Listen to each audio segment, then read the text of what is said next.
Welcome to another episode of Growth Hacker TV. I'm Bronson Taylor, and today I have Sean Johnson with us. Sean, thanks for coming on the program. Yeah, thanks for having me. Absolutely. Sean, you're a man with quite a few things going on, so I think we'll have some interesting things to talk about today. But let's begin with your role at Digital Intent. So what is Digital Intent? We're basically a product development company. We help companies build and grow new digital businesses. And so a lot of our clients are startups, but we also work with established companies that are looking to innovate internally. And basically what we give them is kind of a startup team in a box. So we help them from the very beginning of product strategy, trying to identify what a product should be, doing customer development, trying to validate whether there's something there, and then going through to the UI and the design, the development, the web and mobile development, and then increasingly doing user acquisition and growth. Yeah, that's great. And Digital Intent is based out of Chicago, is that right? Yep. Yeah. We've been around for about 2 years now, and there's 17 of us on the team. So yeah, it's a good sized team. Whirlwind 2 years, yeah. Yeah, it seems like it. To get to 17 people, you got to be doing something right, and helping somebody make some money. Here and there, yeah. Yeah, so. Absolutely. What is your current role at Digital Intent? What do you do there specifically? So I'm one of the three partners, and then my direct responsibility, I lead the product team and the growth team. Okay.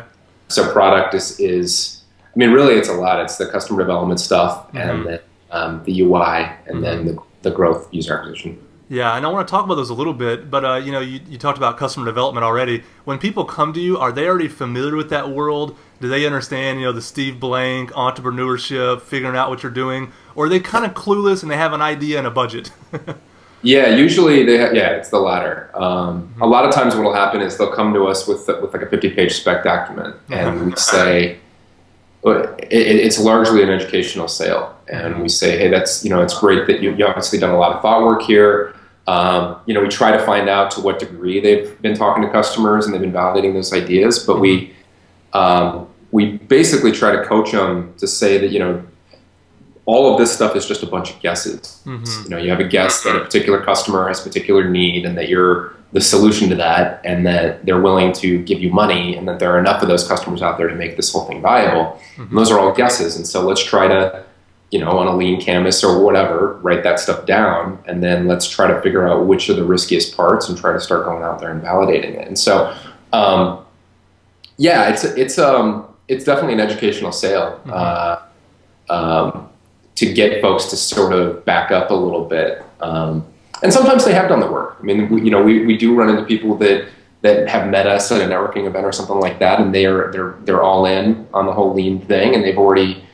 That's what we want to see. We want to see a keynote deck that says here's what I've learned so far, and I've gone out and I've talked to 150 customers, and this is what I've learned. That's awesome. We're not.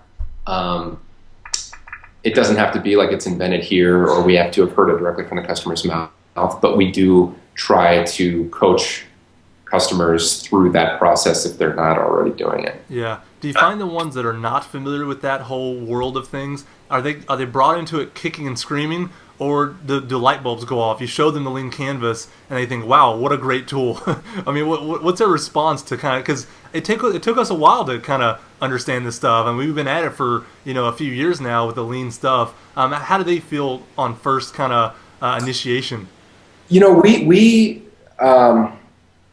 We do it through story. We basically tell them, we've seen that movie a bunch of times. We've made those mistakes ourselves.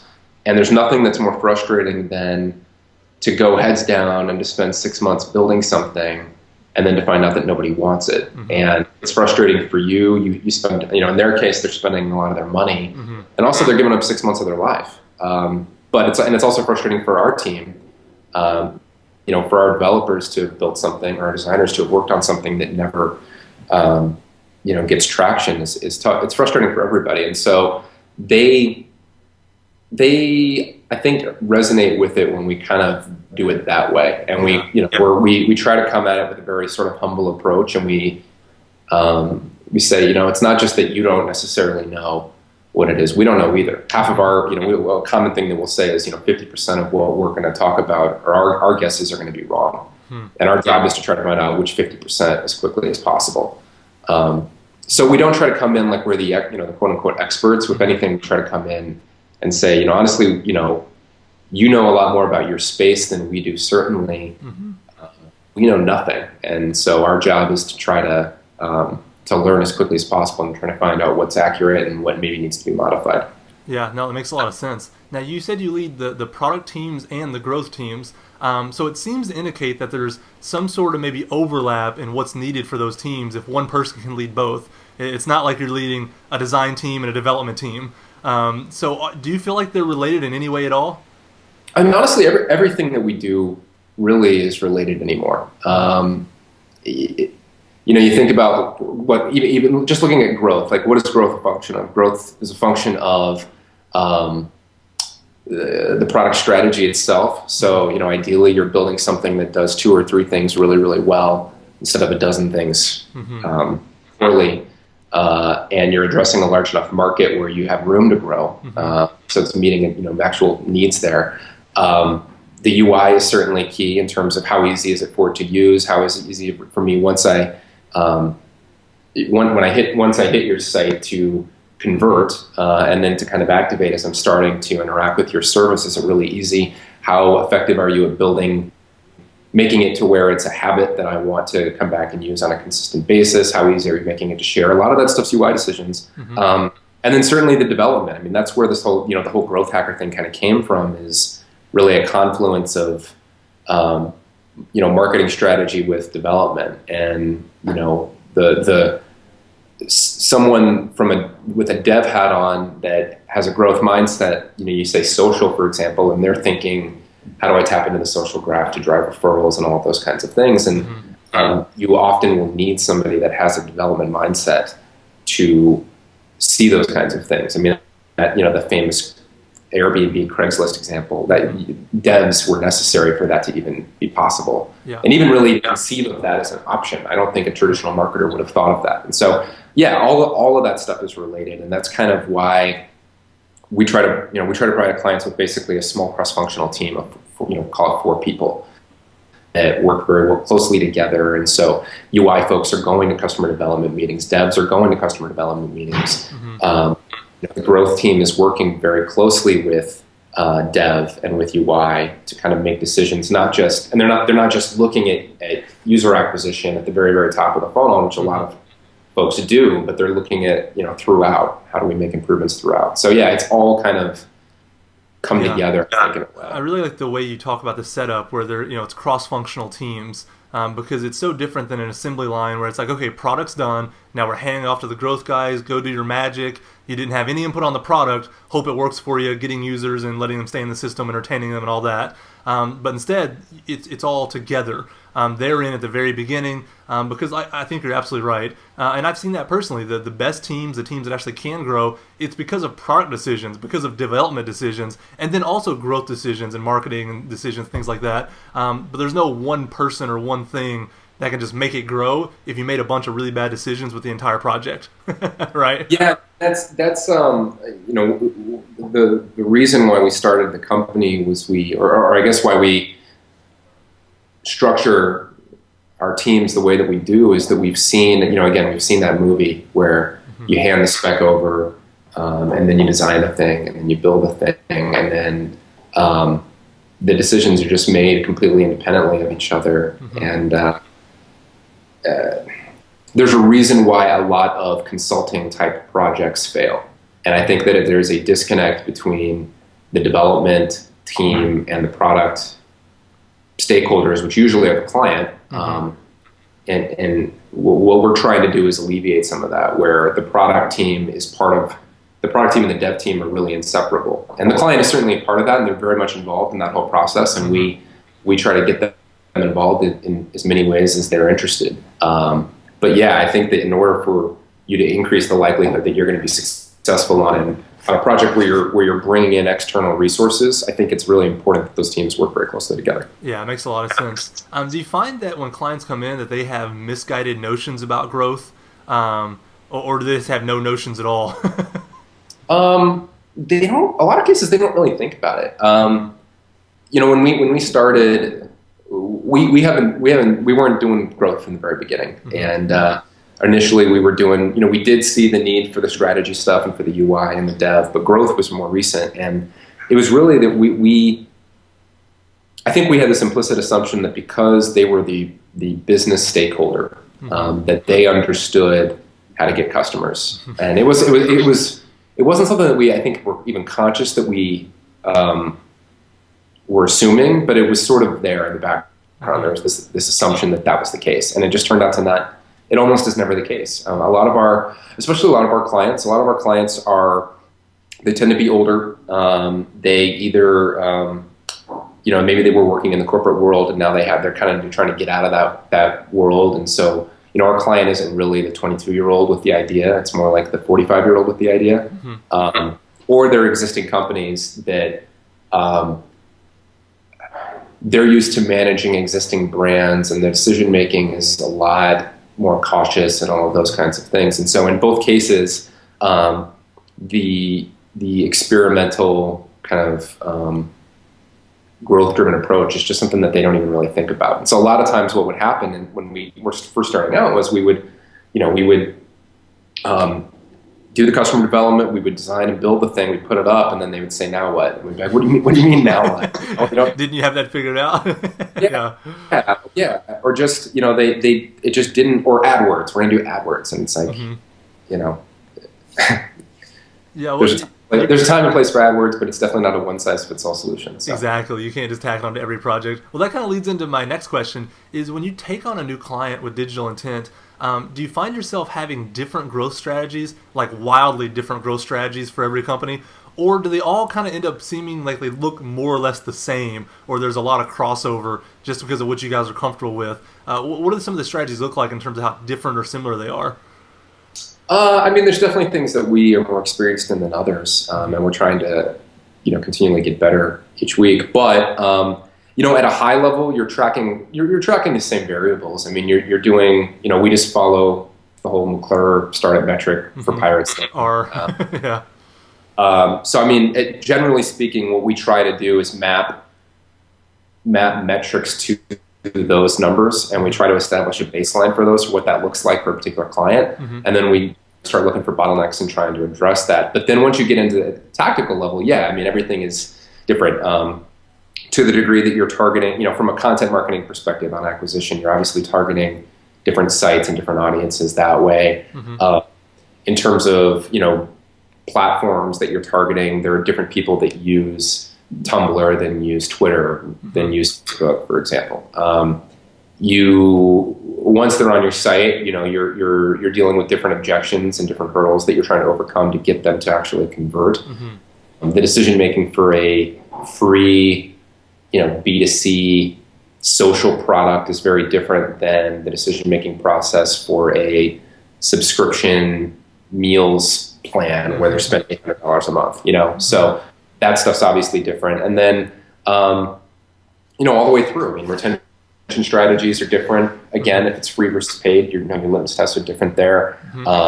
Certain types of products lend themselves more to sharing and referral than others, or at least referral through, through social kind of thing versus sort of face-to-face or, that kind of thing. So once you get into tactics, it's there's obviously different strategies, and really, and even like the difference between web and mobile. There's a lot of stuff inherent in a mobile device that you can't do on the web, and so you try to take advantage of that stuff when possible. Yeah. So it seems like you have to have a wide breadth of knowledge about marketing, about the landscape, to be able to effectively apply it to any project. It can't be one of those things where I'm a hammer, so everything looks like a nail. I'm just going to apply this one growth trick I have to everything and hope it keeps working.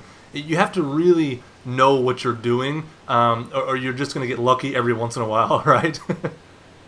Yeah, well, and part of the nature of what we do, we're lucky in that a lot of our clients do end up sticking with us for a long time, but a lot of what we try to do with the growth stuff is teaching them how to fish, I guess, so to speak, is kind of go about doing it. So we develop a strategy for them.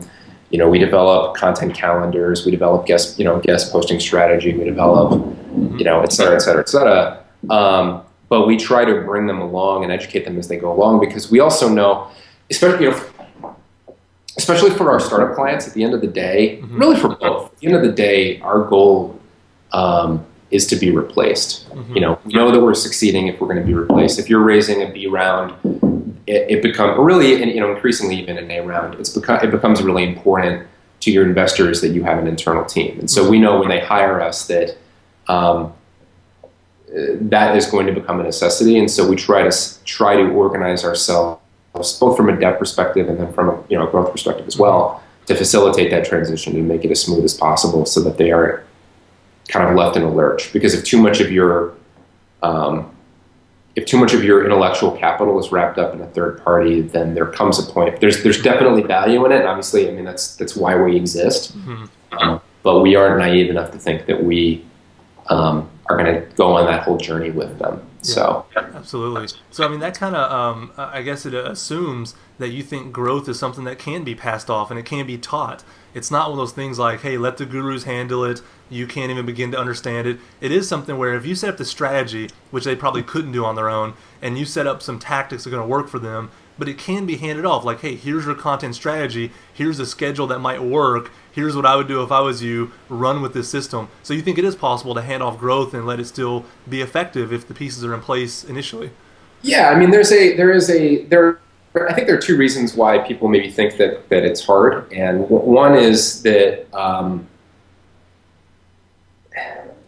would call it knowledge arbitrage. Yeah.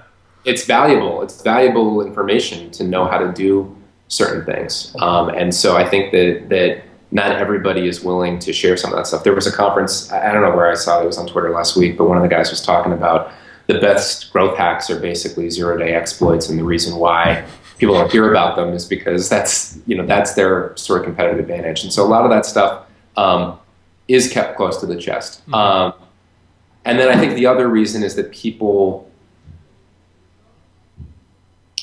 they think that it's sort of because it's a creative exercise, that it can't be, quote, manufactured. Mm-hmm. And yes, it is a creative exercise, but I do think that it can be, I do think to a large degree it can be manufactured. So talking, you know, content marketing, for example, I'm friends with a guy named Emerson Spartz here in town. He runs MuggleNet and OMG Facts and has, you know, lots and lots of properties and millions and millions of visitors a month. And one of the things that he often advises people on is to not, don't worry about trying to create all your content yourself. There's so much content out there already that you can, at a minimum, learn and see what's been effective in the past. So go out and look at, you know, you're targeting the fashion space. Go out and find 20 of the top fashion blogs and look at all of their posts and see what has been shared the most frequently.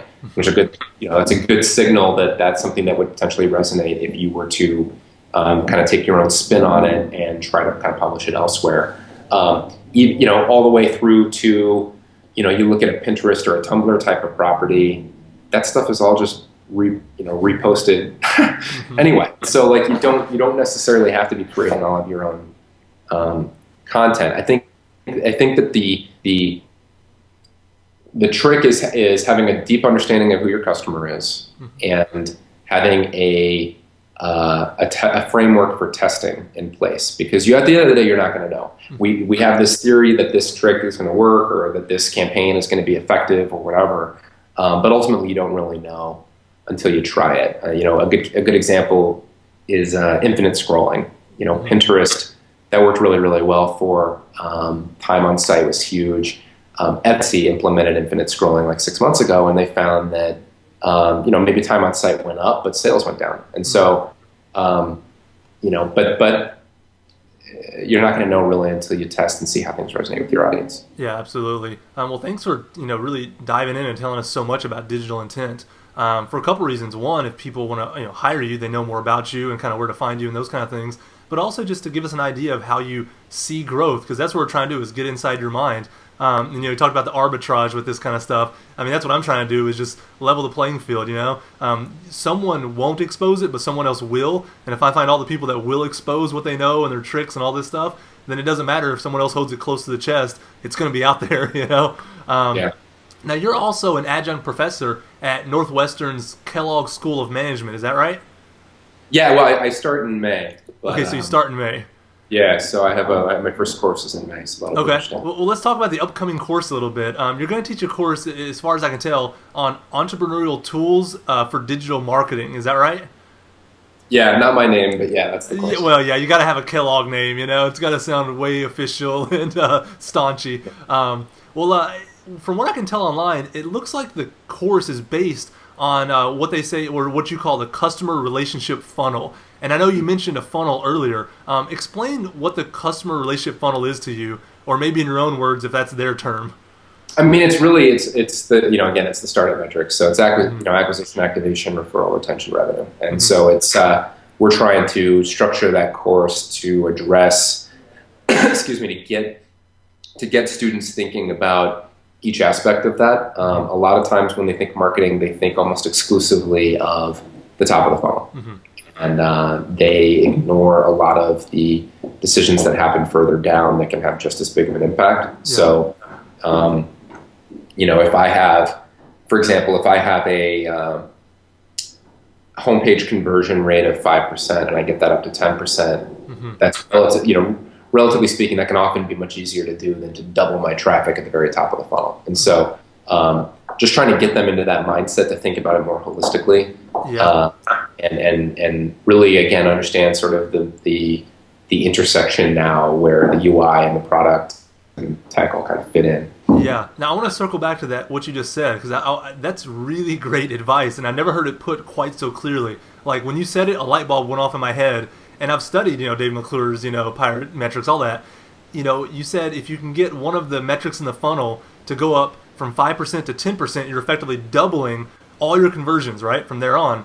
And that's the same as getting twice as much traffic in the top of the funnel, which would be the user acquisition. Like the end game looks the exact same if you go from 5% to 10% with, let's say, retention or revenue, as getting twice as much traffic.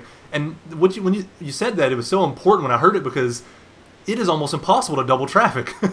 I mean, It's hard. Yeah. It's hard. And obviously it's more nuanced than that, because you could argue that the changes that you're making that double conversion, potentially have impact further down the funnel. Sure, but the same argument can be made for acquisition too. You maybe are targeting less desirable traffic, or traffic that's not going to convert as effectively. So I think that generally, as a general way of thinking about it, I think it's valid. Yeah, no, I like that a lot. It's great. Now, in this class, in the kind of description of it on their website, it says that customer discovery and validation for web and mobile channels involve strategies and tactics that are faster and less expensive than their physical counterparts. Explain that to us a little bit. What do you mean when you talk about the validation channels and the discovery channels being cheaper, being faster, and what are some examples of those? Yeah, I don't think I wrote that part either, but Yeah.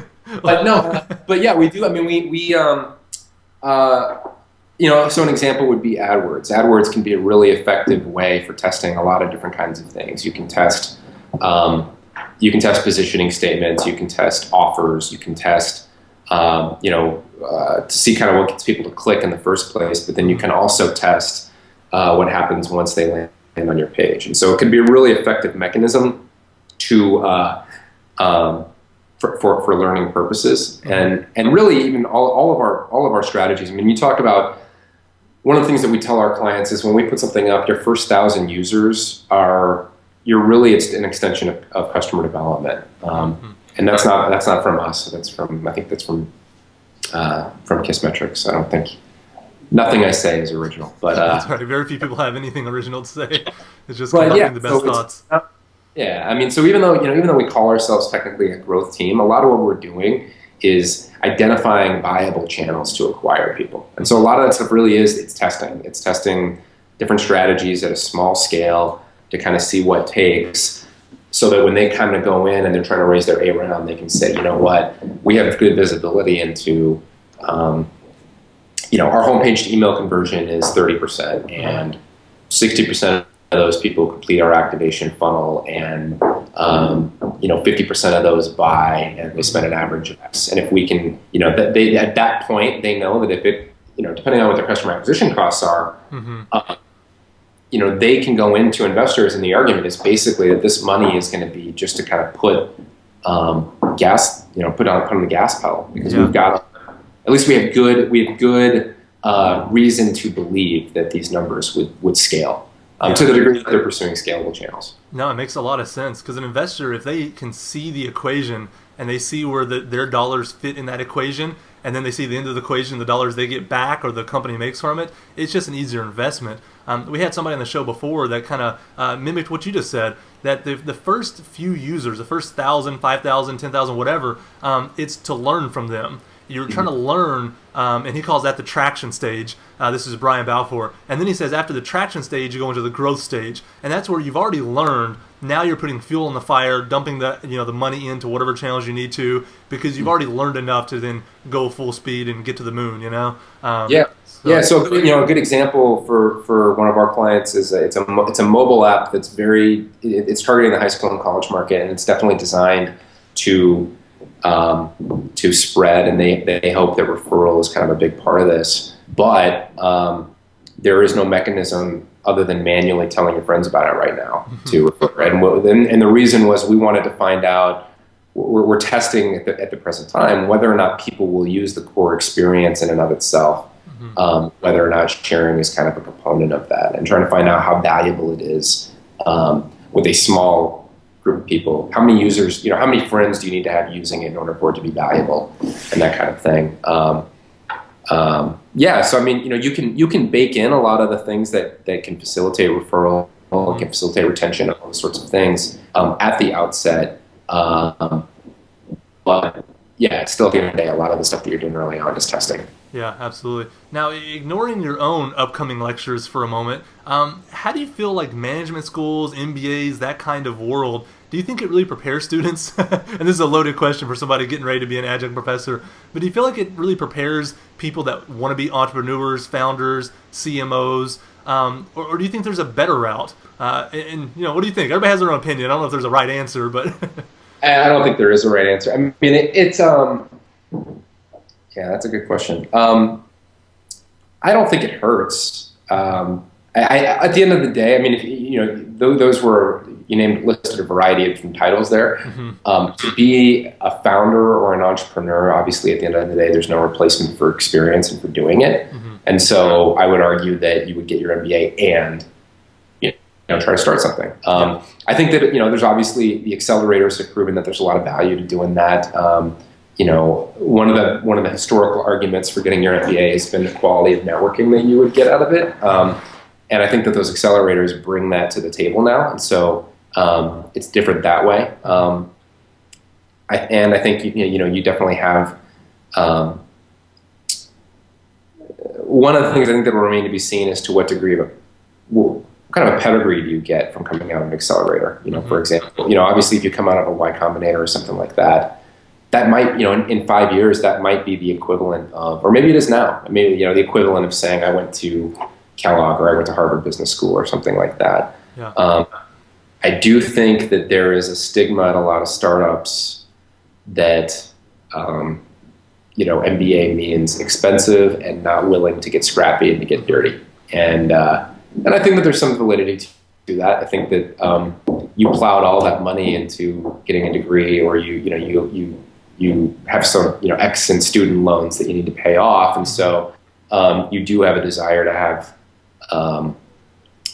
the kind of income in the short term that can kind of start to whittle that down, which may or may not be feasible for that role kind of starting out.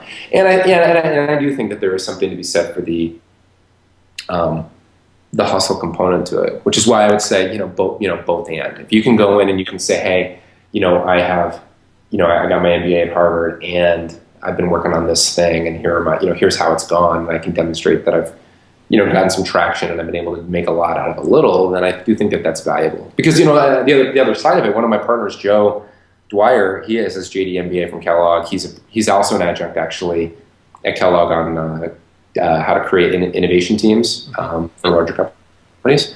But he runs our strategy side of the business, and we have a number of clients that came to us for a strategy kind of engagement where they were able to open up, multi-million dollar opportunities for them that didn't previously exist, and they were able to see that kind of through their, his sort of classical, so to speak, background. Yeah. We have a telepharmacy client that they just did a project for that went in to a multi-billion-dollar company. He's a 26-year-old kid, and he went down. And he's talking to their C-level execs about either a partnership or potentially an acquisition.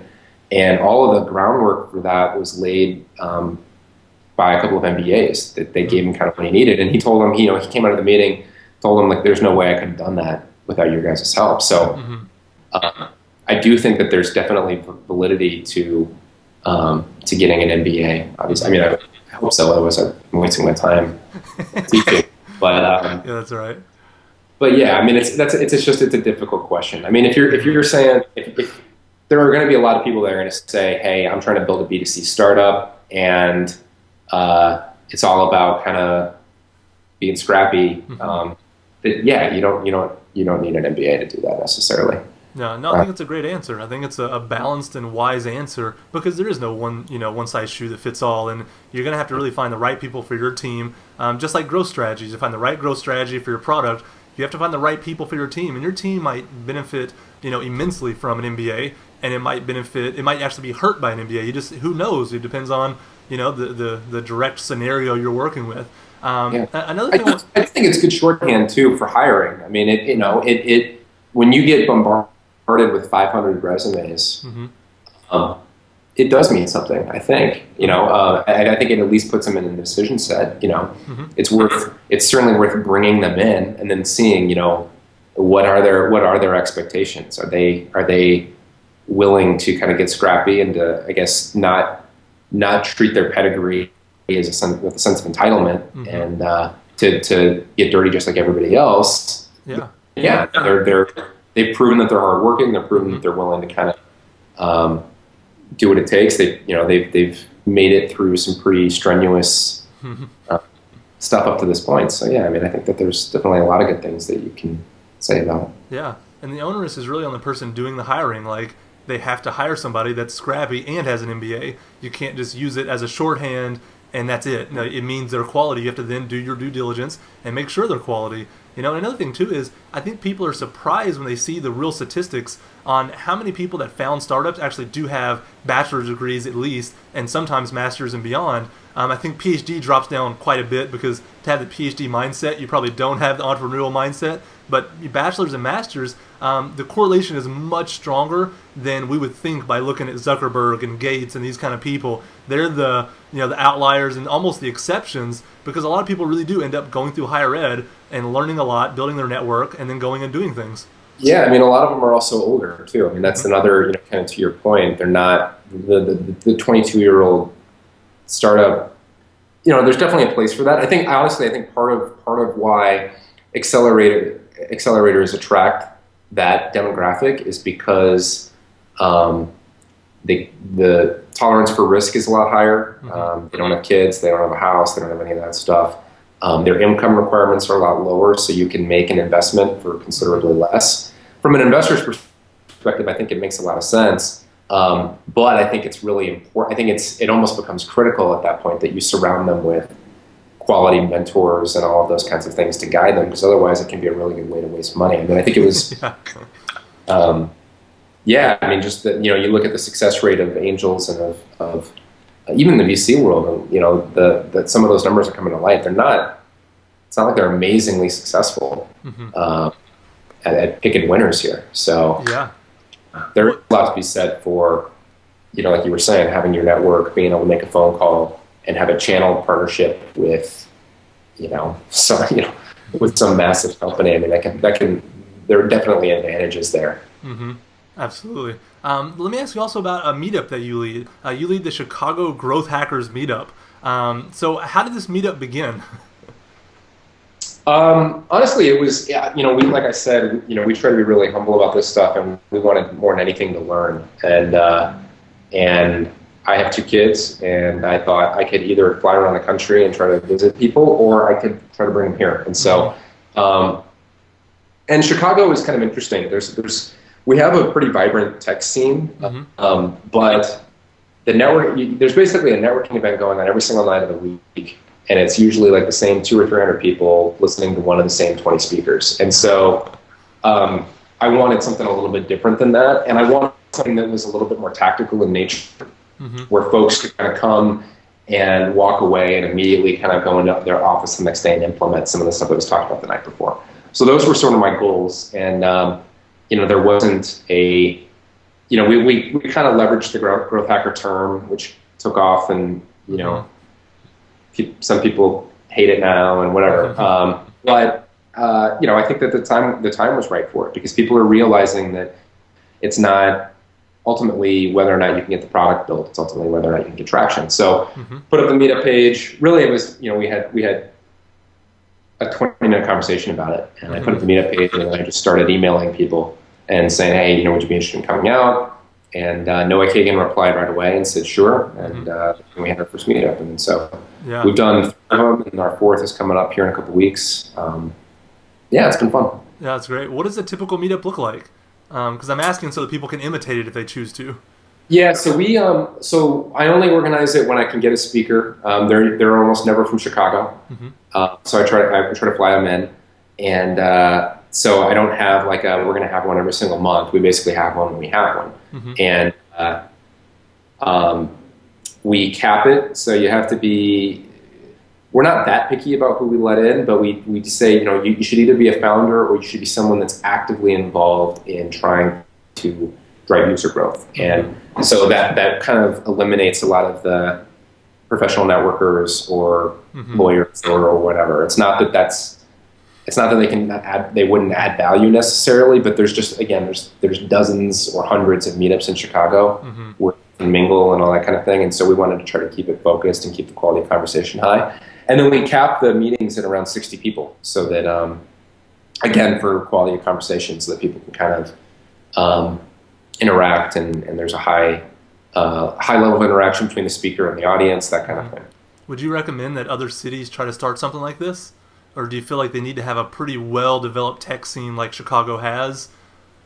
Yeah, I mean, I've been approached by a couple of people looking to get advice on how to do the same thing, and they haven't necessarily had the same success. I think that being in Chicago helps a lot. It's a destination.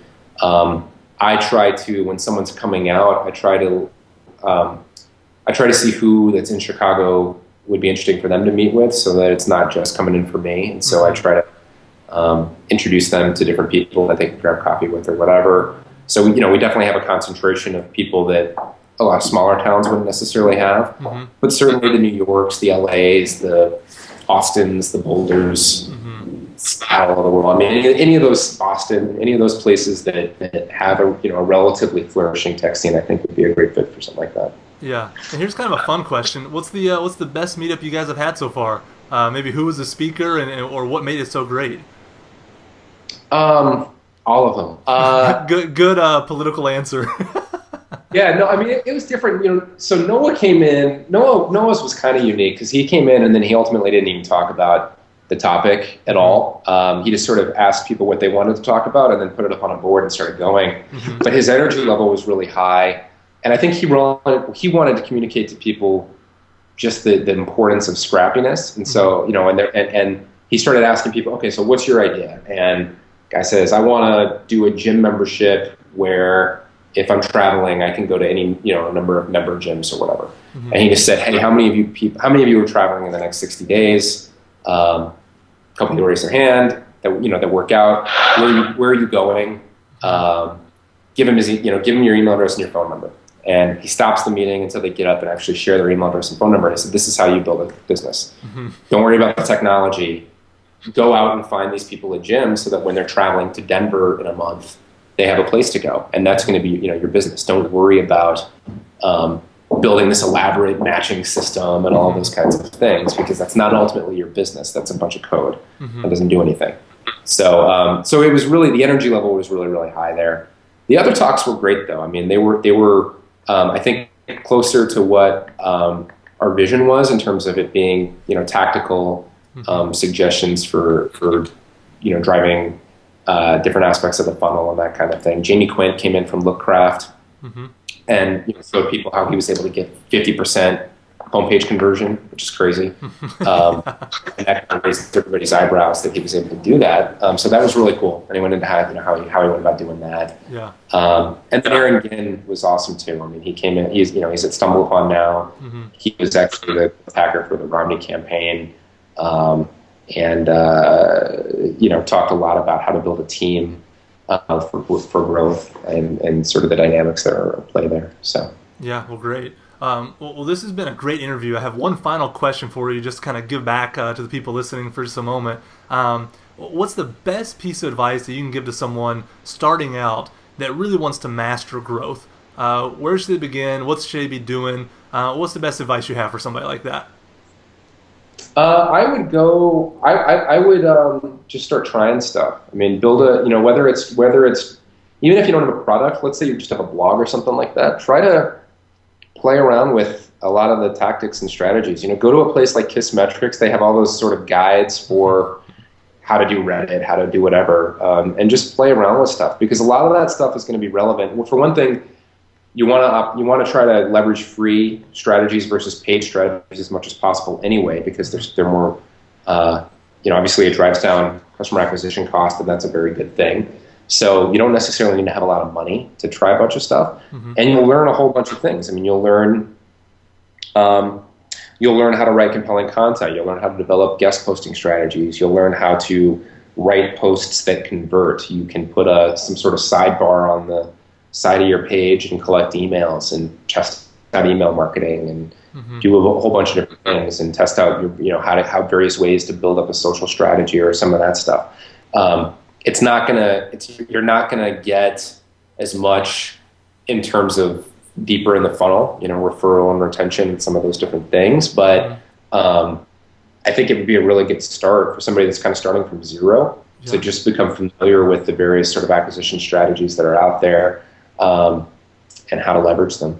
No, I think that's great advice, and it's interesting when you say that, because that's kind of the trajectory my own career has followed. I started with the top of the funnel, acquisition, and I learned, those kind of tips and tricks and tactics and strategies, and then the further I go in my career, the further down the funnel I go in terms of trying to master it, but I never really thought about it. So I think that's great advice. Start with the acquisition part, and then when you have some acquisitions or you have a product that has some legs, then you're going to figure out activation, and you're going to figure out all those other kind of pieces to it.